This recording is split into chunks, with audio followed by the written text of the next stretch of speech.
Tell me about how you see AI and SEO colliding in the industry right now. If you're a small business and you're talking to an agency who is not utilizing AI to its full extent, you are not going to have much success. And I think if you were talking to an agency and they are honest and upfront about, using AI as one of their tools along with Ahrefs or Google Search Console, et cetera, I think that is a more trustworthy agency, and I think that's one that you're probably going to have better results with. AI is definitely an invaluable tool, but just like with any tool, it's only valuable in the hands of the person using it, right? So just a simple example of that, absolutely AI has its advantages, can be utilized in a lot of process augmentation. It can also help with a lot of internal factors. It can also be used for competitive analysis. But again, it doesn't replace the human person. The AI overview kind of neutralizes the page view and some of the authorities. So in some cases, it's just kind of killing organic traffic, and it's a real problem. Like, there is no first click to the client's site. So what are we doing? We're just really monitoring and watching. We're continuing to coach on how to write and how to create content. All right, welcome to another episode of SEO On Air. I'm your host, Koa Kawe, and this is brought to you by Stan Ventures. Today, we have three agency owners on with us that have plenty of experience to share with us. We're going to dive a little bit into what makes agencies successful, and really trying to understand the depth of how to utilize AI and understand how to grow a successful agency. We have Ty with us. Ty, I'll do a quick intro to you. I want to give you your background here. He's led multiple teams, multiple agencies, has deep experience in content strategy, link building, and the nuances of the food industry search landscape. He brings a strong point of view on where AI helps, where it falls short, and what real SEO expertise looks like. We're excited to have you on, Ty. Thanks for joining us. Ryan, yes, thank you. Yeah, Ryan brings 14 years of SEO experience across major technology brands and leading banking companies, as well as local service industries like dentists and home services. He's built websites, led teams, and is now building his own agency with a clear philosophy of growth for his clients, really talking about revenue. So thanks for being here, Ryan. And Jesse is an industry veteran known for his technical SEO depth and his ability to translate complex search problems into real business outcomes. He leads SEO and brings insights shaped by agency leadership, conference speaking, and hands-on experience across a wide range of industries. So Jesse, excited to have you here as well. I was going to open up with a question that it seems pretty open-ended, but I want to know a little bit about how you guys, what it takes to make a successful agency in today's world. So tell me, what does it take to lead a successful agency today? Man, I think you have a lot of things that you can potentially unpack. Obviously, you have to get results for your clients, right? So results for your clients organizationally, you have to make sure you structure things internally to be able to handle load. And then you also have to make sure you build up and groom and mentor and provide direction for those who you hire. So I think it's, each one of those buckets can go a lot deeper. But I think you have to kind of wear leadership hat. You also have to wear organizational hat, and then you also have to be successful, right? Your tactics have to move the needle for your potential clientele. So, I think the difference really has to be customized. I'm going to transition the question a little bit on you guys and actually say, what are some of the hardest things that you have run into in launching your agency to give people a better perspective about what real challenges that you face when you are launching an agency? And then we'll dive into what makes you successful, I think, beyond that. So let's understand maybe the biggest hurdles that you've overcome when launching your agency and getting things going in the right direction. I think for me, because I'm a little bit newer in launching mine compared to Ty and Jesse, it's that, hey, I can do this too kind of thing, where, some clients I've talked to and some prospective, clients, they have worked with bigger agencies, they've worked with cookie cutter agencies, and they just didn't get the results that they wanted. And there's that mindset of, hey, I was paying $2,000 a month, I didn't get results. Why should I pay you, who's much smaller, who doesn't have the bandwidth, or the people, the massive teams that this big agency has? So I think that's been my personal like struggle recently, is trying to set realistic expectations, and also trying to help give more positive outlooks to clients on what SEO can do and how it can be beneficial to their business, because so many people I've talked to recently have just been burnt by these like big agencies who just look at these clients as like a number, and they may not even have like a dedicated SEO person on there, or you have these like teams that have 500 clients, you know, and like one person is in charge with 500 different websites, and that's just like, it's absurd, because you're never going to provide quality SEO services or quality work almost in anything when you have that many like websites or clients to look at. And so when I can, and I since I've worked at agencies that were super large and super small, I've been able to like kind of say, hey, I care more about relationships. I'd rather have 10 to 12 solid clients than 500 clients, because I can provide you a better service with those like dozen. So that for me in the last year has been kind of like my biggest like struggle. Yeah, I'll jump in here. Jesse Brede here in Austin, Texas, Lionshare Digital.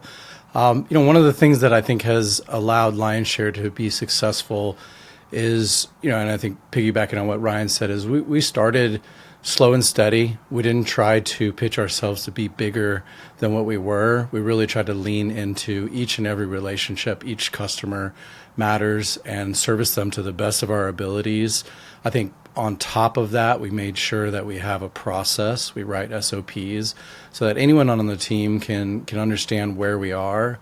We make sure that we use project management tools. Internally, we use Asana.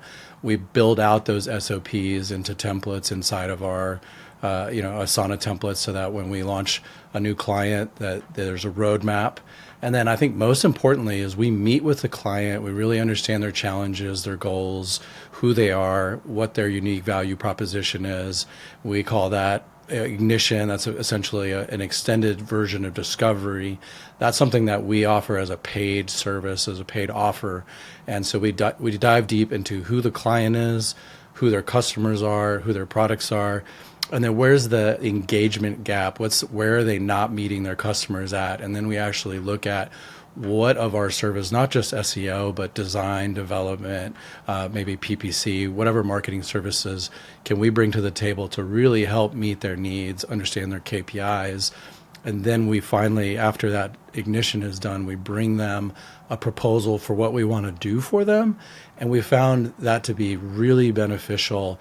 Rather than just starting and selling them everything that we have, we say, okay, let's really understand who you are and what you need. And then we bring a bespoke solution blueprint of what we can do for them. And that often gives us much better results, because we're not trying to just sell them whatever we can sell them. We actually are selling them what's going to move the needle for them. And that's been something that in the last 3 to 5 years has really helped us level up our game and provide a much better service for all of our clients. Jesse, I love that you said bespoke, because that's a word I wish I said that myself, because that's so like perfect. And I think that's exactly what so many clients and businesses need right now, is that they don't need that combo meal package, like this is what you're paying, this is what you're getting, yada, yada, yada. There's so many weird quirks and nuances that come up with every website, how that website is built, how long that business has been in business, and how engaged like the client themselves are willing to be. I've had clients that paid me and I never talked to them. I had clients who want a phone call like every other week to see how SEO is going. And it's like, hey, let's bump the brakes. Like, it doesn't really work that way. But when you can make these like special like packages, and tailor make them towards the individual clients, like I think that's where you're going to have like the most success, because you are really coming to their level and addressing their specific needs. I mean, it's like healthcare. Like a doctor could look at all four of us and just diagnose us all the same thing, but we have different ages, different shapes, different weights, and, different medical histories. And so like, you can't just all give us Tylenol and expect us to feel better. And, it's the same way with like websites and businesses. Like you need to, any small business that's listening to this right now, like please like make sure whatever package or whoever you're talking to for SEO makes it more tailor made, as opposed to just a general blueprint that may or may not work for you. And chances are like it probably won't. But, I love that you said bespoke. I think that word needs to get used a little bit more in regards to like working with clients and building out packages for them. Yeah, I think of myself as like a general contractor. I have a stable of, I've got my PPC guy, I've got my SEO guy, I've got my designer, my developer, my Q&A person. And then I have a whole holistic view of what the client needs, and then we're bringing that to the table to actually solve their problems. It's taken a lot of time to get all of that in place. The other key to that is the repeatability, right? Of course, it's a bespoke solution, but inside of each one of those solutions, we have a repeatable process internally that we know how to do. We're just not making it up on as we go on the fly. Yeah, and I'm sure that it has probably taken you a lot longer to like really nail down, but without looking at any of your clients or any of your data, I would wholeheartedly bet like a really solid steak dinner with someone that your results are probably solid because of that, because they're not just generic, because they're not just like, okay, you're paying $700, this is what you're getting X, Y, and Z. Like, this is the way to go.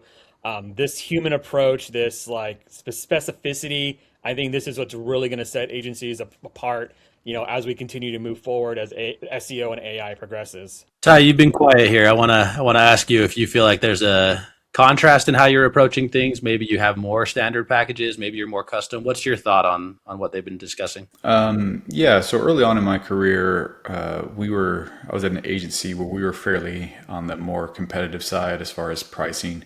And then other places I've been at, we've been much lower. So I learned from that, like you charge for what you get, basically, meaning on the reverse side. So if you're $500, you're going to get $500 client, right? And $500 clients want $50,000 services.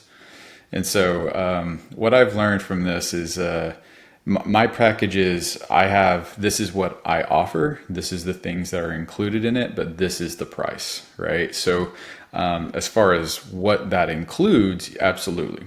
That's completely custom to the needs of whoever is coming on. But the price is here, right? So I think I don't do like, hey, well, we're going to do this package, which is $300, and this package, which is $200, and this package, which is $400. Therefore, your total is this. That's not how I price my model, just because of my experience and learning what I've learned. So for me, it's the price is, hey, if you want our time, this is what we do. This is the outline of what we provide. And these are the differences in pricing is the amount of work that we do for you on a monthly basis. But yeah, I mean, as far as what they've said, absolutely. I think you absolutely have to have custom plans. You absolutely have to have understanding of what they're looking for, right? And tailor it to what they need, for sure. Yeah, something when I was starting out, one of the best things my dad ever said was some of the best deals you make are the ones you don't take. And that always kind of like stuck with me because there are these, these smaller businesses who like they can't afford it, and I totally get that. They're very new as well. But then, you sign them up and they're just calling you and emailing you every single day or week because for them, $500 means a heck of a lot more than this other company that has like 20 employees and they're spending $500 a day on PPC. So I do think, what Ty just said, I agree with as well. Like, I think having like a set price, like this is what we're willing, this is the lowest we're going to go, and we can tailor make it. So like maybe this website needs more content, or maybe they need more backlinks because they have done nothing with backlinks in the last like year and a half or something. So I do think having like a set price to start off with, like a minimum, and then, tailor making those, packages towards the specific clients, I think that is a really great idea. I think that really benefit a lot of agencies out there, especially anyone who's starting out. So I recently had my wife has been debating opening her own practice. She's a physical therapist. And I was looking at the website options and looking at the marketing options. And I've been in the industry for about 8 years and worked for 5.5 years at a company that did white label fulfillment for SMBs. So I felt like I was pretty well versed in what I thought she needed. And as we go and dive into it, I use ChatGPT, I use some other tools. And then there's that classic situation where it's like, yeah, we could do it ourselves. But do we want to do it ourselves? Is that what our priority is when we want to run the business? Do we really want to be doing the marketing? And then I thought of all the agencies that I've spoken to and how many of them are just like you guys. Like you're talking about, you really try to build a package that's going to help a company work. Ty, you have some set pricing, but that simplifies the decision making for your customer. I can see that from my end on this side. And then really what it comes down to is, sure, any of these guys can do it. Who do I actually trust to be doing it all, so I don't have to be looking at it or babysitting it too much, because I'm already choosing not to do that on my end. I don't want to have to worry about it. So I'm thinking about what really makes an agency stand out is the trust aspect in the sale and obviously the follow up. So from the sale, I'm curious to hear a little bit about how you guys feel like you're establishing that trust with your customers to really let them know you're not the same as the last agency that may have burned them. Can you guys give me some insight on that? I will say for myself, I think just being able to talk on the phone. And once you get to talk, get to know me, and I think maybe you can tell in the 10 minutes we've been doing this, I'm pretty darn extroverted. And so I really like to talk. And to I've definitely had people say I probably like the sound of my own voice, which is probably true as well. Having said that, I think just jumping on a phone call or meeting someone in person even better, and just really providing that human element to it, I think is what helps separate it. And I also give very honest feedback and very honest criticism. I talk about my experience working with big agencies and the pluses and minuses of that. I talk about the realistic outlook of where that client's website is or where it can be if they sign up. I'll even you know talk to them and address the fact that you don't need to pay me to do this, or that's not really going to move the needle for you. You save your money, buy your kids something for something nicer for Christmas or whatever. Like, you shouldn't pay me to do that because it's not going to really move the needle. It's just going to be a wasted budget. And when I say things like that, it usually helps solidify the trust in them, because it's in the back of their mind, they're like, oh, this sales guy is telling me not to spend money.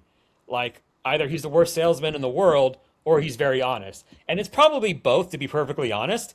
But at the same token, like, I make things fun. I try to throw in a little joke here and there. I make things light, and I really just try to listen to what their problems are and what their goals are. And if their goal is, well, I'm getting 1,000 people going to my website right now, next month I want to get 100,000, it's like, okay, that's not going to happen. Like, I'm going to full stop you right there. That's just not going to happen. If you want to pump a bunch of money into PPC, maybe we can get there, but I doubt it. I like it. There's your perspective there is like the authenticity and just trying to be real with your customer. Jesse and Ty, do you guys have anything that you feel like you can add to that? I'll jump in. Yeah. Going back to our discovery process, what we call ignition, because we're not selling somebody the services outright, that we want to take the time to understand them, their customers, and map all of that out. There's a bunch of deliverables that come with that. By the time, and that's at a lower risk and a lower cost, and those deliverables, you say, okay, you're going to pay for that, and you can leave with those deliverables. If you choose not to hire us, you still have all of that research and that data, that presentation that you could take to another agency that they can now use without having to go through all that again, right? Any agency that's worth its salt should be doing discovery first and foremost. But we like to break those two things apart. It's a lower cost, so lower risk. They can engage with us through that ignition process. We get to know each other. And then in my process, I'm looking for red flags. There's clients that I don't want to work with. So I'm protecting myself too. Maybe we've got a limited engagement. Some of the websites that we work on take 3, 6, 9, 12 months to do. If you don't like that person, you don't like those people, that can be a really painful process and really drag your energy down. And that, that's kind of all we have is our time and our energy. Like, money is just a, kind of a symbol for that. So by the time we get to the end of that ignition process, we've built up trust. We've asked smart questions. We've allowed them to talk. We've thrown in jokes. We've had a good time. We're getting to know each other. And it's kind of like speed dating for clients. You're like, okay, this works. We don't always do 3 to 5 meetings. Sometimes we do an abridged version. It's 1 to 2. And it's short. It's a lower cost for that engagement. So that helps us earn trust. We know we have a plan of what we're going to do moving forward. And it's like you're driving up a mountain and someone's, the client is in the passenger seat and they've never done this and they're scared, they're hanging on for dear life, and you're taking all these sharp corners. If you have the plan, you're like, okay, we're going to take a right turn here and there's a sharp turn coming up. They feel that you're in the driver's seat. You've established yourself as the expert and you're leading the charge. So all of that works in your favor, establishing your credibility. It allows you to talk about other case studies as you move through that process. Oh, we did this for this client And it's the whole thing is a sales cycle. The whole thing is a sales process, but you're getting paid to do it. You're getting paid to make sure you want to work with them. Yeah, the sales cycle for me is a little unique in that I really kind of put the industry I'm in is somewhat heavy in word of mouth. And so many of the clients that I have are food influencers. And so they are in mastermind groups. They are in a lot of listen to the same podcasts, go to the same conferences. So the fact that I was able to start a conference and get my name established, that is really where I've been able to spend a ton of my clout, if you will, like the trust signals. So typically what I get is an email saying, "Hey, I hear you're working with so-and-so and they've really liked the results that you've had. I would love to be able to spend some time figuring out if this is the right fit for me." And then you multiply that, and that's where I've been. So I actually haven't needed to do a ton of outreach, more so because I go to those conferences. I'm a speaker there. I'm on podcasts. I'm on their mastermind groups. And so giving away for me, just like the advice of like, hey, you don't need to hire me, but if you want to improve your SEO, this is what you need to do. And providing that understanding of, hey, here's all the things that you can do. Hey, how about we do this? How about you do 4 of these? And then how about you email me in a week and tell me if they worked, right? So kind of a try it before you buy it model. But again, so my trust signals have happened simply because I was already established in the niche, more so than having to outreach cold calls where I have to explain who I am and go through similar process. I think that maybe Ryan and Jesse here have had to do. I think that's interesting. The cold calling and the cold emailing are not necessarily the most fun things, but they can be effective to some extent. I will say the most success I've had is referrals from like other people other clients I've worked with. Like that to me, that's just, the icing on the cake and the cherry on top all in one. I've been in sales for a lot of my career, and I think that there's that personal connection that's really fun about sales, where you talk to someone, you get to know their problems, you feel like you can provide a solution to them, and then that's where I feel like sales is at its best, right? Like you really think you have a solution to solve their problem. And Jesse, to talk about something that you touched on there, which was kind of like that first phase, which is kind of the getting to know you phase, and then the second phase where I was curious to hear, do you sign contracts at that point, or do you still stay month to month? Yeah, no, I signed a contract. I mean, at the end of our ignition process, we're presenting a proposal for what we believe is actually needed to move forward in the project. And so we like actually split that into 2 meetings. One is just getting them to agree, yes, we want this, we want this, we want this. Actually, no, we don't want that. Saying yes to all those things. And then in the meeting after that, once they've gotten yeses on everything, then we present to them how much it's going to cost. Splitting those 2 things is actually a really effective sales tactic too, because they're saying, yeah, we want that, we need that. Okay, we'll let you know how much that's going to cost. I think it gave me a perspective on just like the sales process in general, where there's that initial phase where everyone's excited. And then there's the follow-up phase, and whether or not the plan's really been established, and that enthusiasm maybe dies down after that first day or the first week. And then now it might be hard to stay fully invested in that person when they become a part of your system instead of the face that was like always there. And that process is so essential to maintain the quality that you've committed to when you've kind of had that initial call. So I think that's actually a really cool perspective of how successful agencies have established processes to make sure that they don't drop anything off. Like you have all the execution planned beforehand, and now you're just fulfilling the plan. There's no more mystery to what's going to be coming. So I just thought that was a unique take as we went through there. The next question I have for you guys, I'm going to change it up a little bit here, but how should agencies think about the future of search with AI being so prevalent now, whether it's short form video, traditional SEO? Tell me about how you see AI and SEO colliding in the industry right now. There's a professor you probably have seen all around, social media. His name's Scott Galloway. And I've been kind of mentioning this a bit every podcast I've been doing. And I think it's true because I think this is probably what's going to happen is that AI isn't going to take your job away. The guy who's using AI is going to take your job away. And I think right now that if you're a small business and you're talking to an agency who is not utilizing AI to its full extent, you are not going to have much success. And I think if you were talking to an agency and they are honest and upfront about, using AI as one of their tools along with Ahrefs or Google Search Console, et cetera, I think that is a more trustworthy agency, and I think that's one that you're probably going to have better results with. I recently was using AI for a competitor analysis for a potential client that I was working on, and in an industry that I have never worked on before, have no idea the ins and outs of it, and it gave me a really fascinating breakdown that I probably couldn't get on Wikipedia if I tried. So, and now I have that almost done. I can send it to the potential client end of this week. Cross my fingers. I get that done, and and it can go from there to see how it goes. So I think just doing that, especially when you were working in verticals that you really have no experience or you know ideas and how it works, I think that is going to be huge and give your agency the upper edge.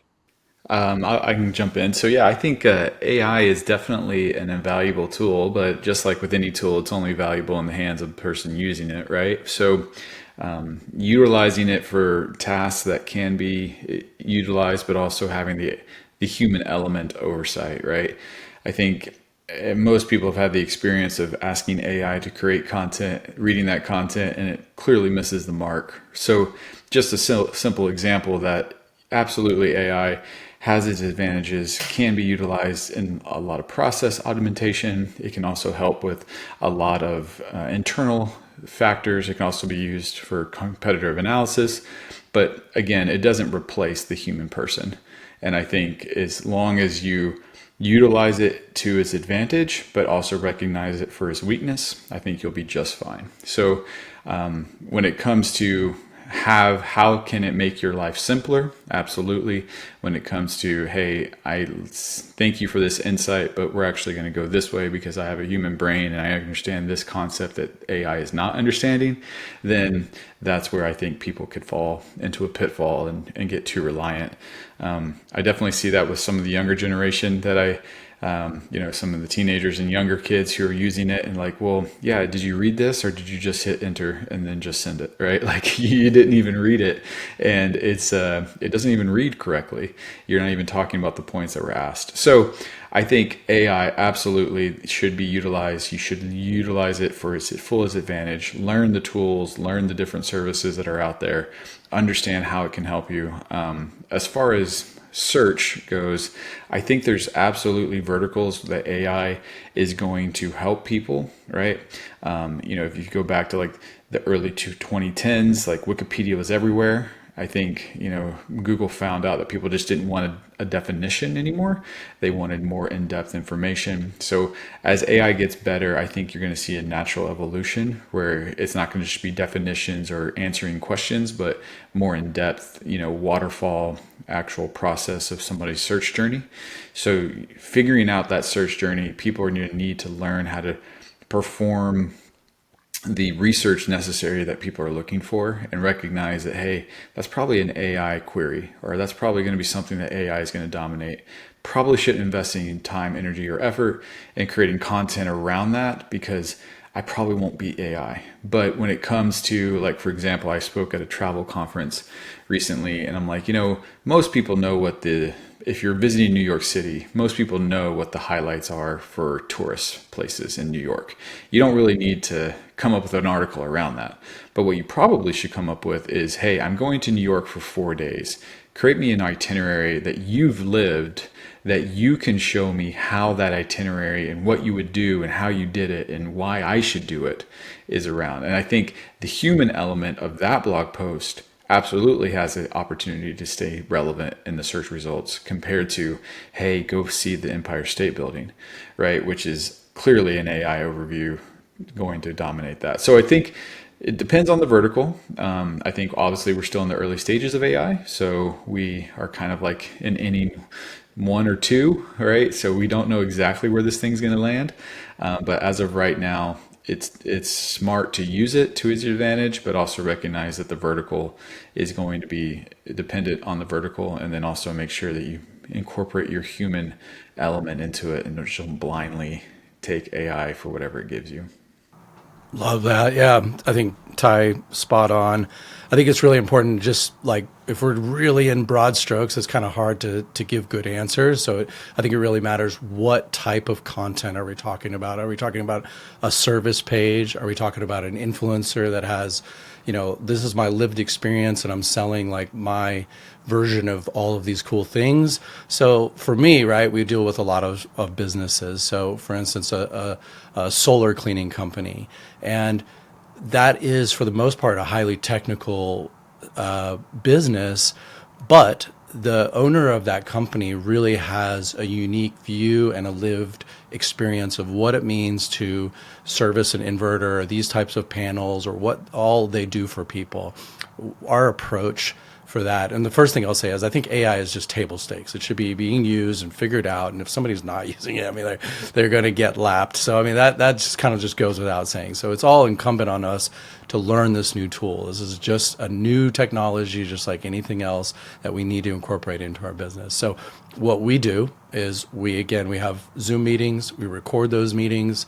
I like Fathom. Fathom records and does the transcripts. And as we do these, again, back to the ignition process, where we learn about the customer and their products and the customer's customer, and then how they service them and what that customer gets out of them with an extensive list of questions, we use those transcripts to ground our own GPTs. So we upload those transcripts, and then and we continue to build as we do more work for them. We continue to upload those transcripts. Sometimes we'll edit out stuff to give that GPT as much knowledge and understanding of the client as possible.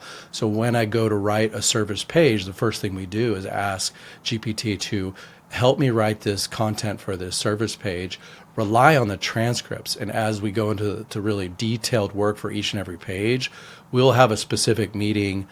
Maybe we can cover 3 or 4 product pages in one meeting, but about that specific product or service, and asking really detailed questions. And sometimes we're using GPT to help us generate the questions that we should be asking. But what's really key is that it's coming from the person's mouth and from their brain and from their humanness. And we're asking the GPT to maintain their tone of voice, and we're training them on how the person speaks like they would to their customer, as if the customer was right there in front of them, rather than getting AI slop. And I think that's a differentiator. I don't think that technique is probably going to be unique in the next couple of years. I think a lot of people are figuring that out, and it's getting really common. But a year ago, when I was telling people that, and I have taught a group of other agency owners about this, and about half of them are like, oh, that's a really good idea. We're not doing that. But word's going to get out, and this is going to be a thing. But I think that's a really efficient way to create content. And I think a lot of the content writers are going out of business and having a really, really tough time. And so they're going to have to pivot to being that service for a bigger agency, to, hey, we can do that part of it for you. And really, they become experts and get better and better at it. They've got a library of questions, and they can move more quickly and be more efficient for you to do that. But then coming back and bringing that content back into the site and having it feel human, like that's the key, right? What makes us human? Another thing that we do with people for blog posts, and you mentioned video in your question, is have them answer what's the 5 or 10 things that your customers ask you over and over again that you get tired of answering. Have them create a video. You can use Riverside like we are, or Zoom. I like Riverside because it's better video quality. And then you ask the questions, and they answer it. And then you can edit out yourself and just have them with their answers. Then you take the transcript from that and you ground that, and then you can expand that into a bigger blog post. You take that YouTube video, you upload the transcript to YouTube. YouTube's the second largest search engine in the world. And then because you've uploaded the transcript to the video, then you take that video and you put it on the blog post. And now you have a video where the client is talking directly to their customer, answering these really great questions that they need to know, sort of an onboarding blog post, if you will, or page. And then you have a longer form, more SEO optimized, where you go to something like Surfer SEO, build out add to it, extend, add some images and all of that. And then you have a really nice piece of content. Google's going to see the video, they're going to see the content, everything's optimized. And they're like, this is great. And oftentimes from that, you'll get 2 organic rankings, not just the blog post or the page, but you also get the video showing up in the pack there as well. Ty, I think you had also mentioned how valuable video content would be in the changing SEO world. Is that something that you guys have adopted as well? Yeah, I think obviously I work naturally with a lot of influencers, so they are, I mean, that's where a lot of them cut their teeth, right? So that's where they get their start. That's where so a majority of the time I'm helping them take their influencer brand and create it so that it can provide more sustainable SEO. So it's not just social traffic that's bringing traffic to them. So majority of the time it's like, okay, hey, you created this viral post, we need to create a blog post for it, right? So that it can rank long term and it's not just susceptible to the updates of TikTok or whatever. So yeah, I mean, video is absolutely, you see it all over in the search results, right? Long form, short form. Generationally, people, I think in the younger generations would love to just watch a video than read a blog post. I think that's going to be kind of the natural thing that people are going to do. So, instead of that plumber or service tech, writing out everything, just creating a video showing you how to do it. I think that's what people are going to do. So yes, absolutely. And that also goes the other way. Like if somebody has a good blog post, but doesn't really rank well on social for it, it's like, okay, hey, I need you to create a long form video based on this topic so that we can help booster up your YouTube presence and also try to get that search result listing that, they're currently showing three videos there. So yes, I think video is such a natural part of many of my clients. So typically when I'm consulting with them, the questions relate around the SEO ability because they typically have that part down because they're already influencers themselves. So their social channels are typically the only channel bringing traffic, and they come to me because the traffic from search isn't there. So that's what I'm helping them with. But yes, I mean, if in the off case that their social channel isn't built, absolutely giving them kind of a content strategy on what they should be creating, how often, and what platforms, and using AI to help them. Absolutely. So the reason I asked that is I was thinking about how there has been a transition in the perspectives, I'd say, from agencies that have been on the podcast about how much traditional SEO has stayed the same and how much their strategy has actually changed for more AI fulfillment. That maybe it's borderline traditional SEO. I could even say that like video is in the traditional ballpark of SEO fulfillment, but it's not been a baseline for most SEO agencies. So I'm curious to hear how much you guys have adjusted your strategies over the last maybe 6 to 12 months to be more AI friendly, to be more focused on overview results.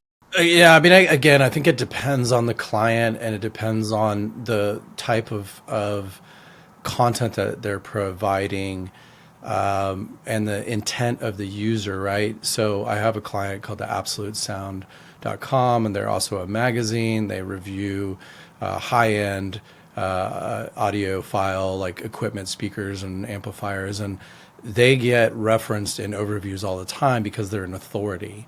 So that still really matters for Google, and it's going to, I think, be even more important for AI because there's this.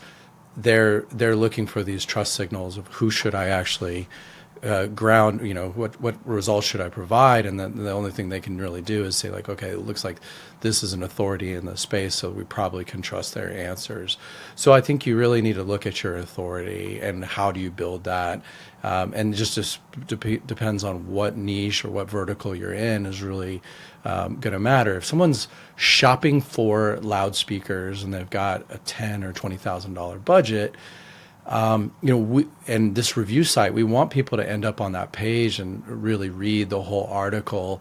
The AI overview kind of neutralizes the page view and some of the authorities. So in some cases, it's just kind of killing organic traffic, and it's a real problem. Like there is no first click to the client's site. So what are we doing? We're just really monitoring and watching. We're continuing to coach on how to write and how to create content, but I don't think we have the answer for what I just talked about. Like, I don't think anybody does, and I think there's a real problem if AI undercuts all of the content creators so that they can't make a living and they're just summarizing everything they say.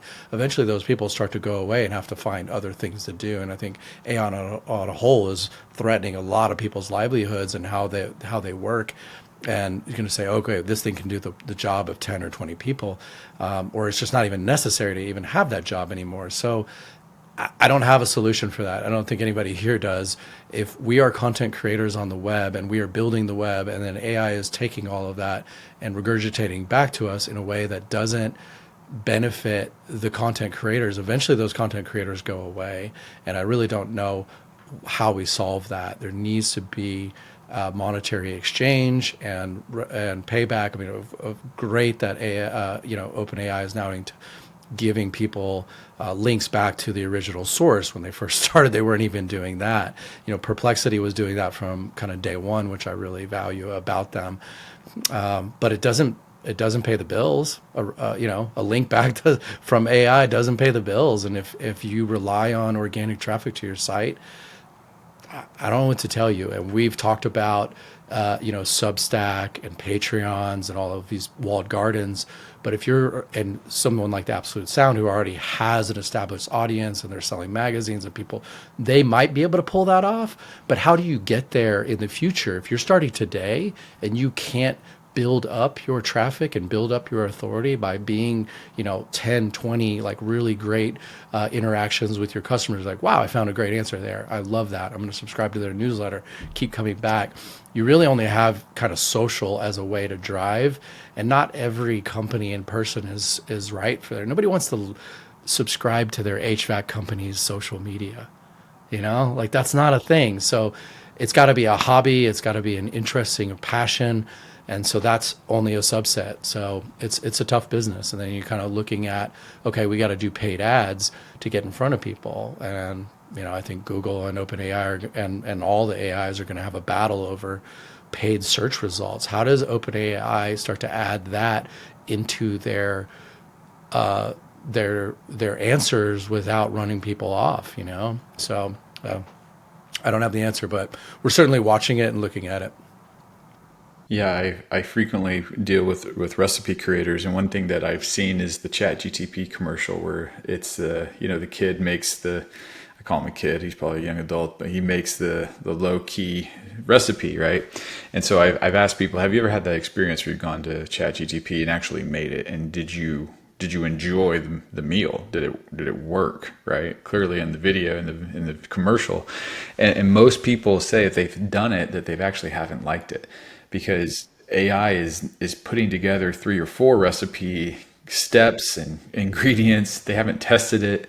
And I think what's going to happen, at least in my space, and here's my prediction, I could be completely wrong, is that AI is going to give you an example of how to make a lasagna. But if it turns out garbage, right, people are going to say, well, I'm going to vote with my clicks and I'm going to vote with my mouse and I'm going to scroll past AI because I didn't get the result that I wanted.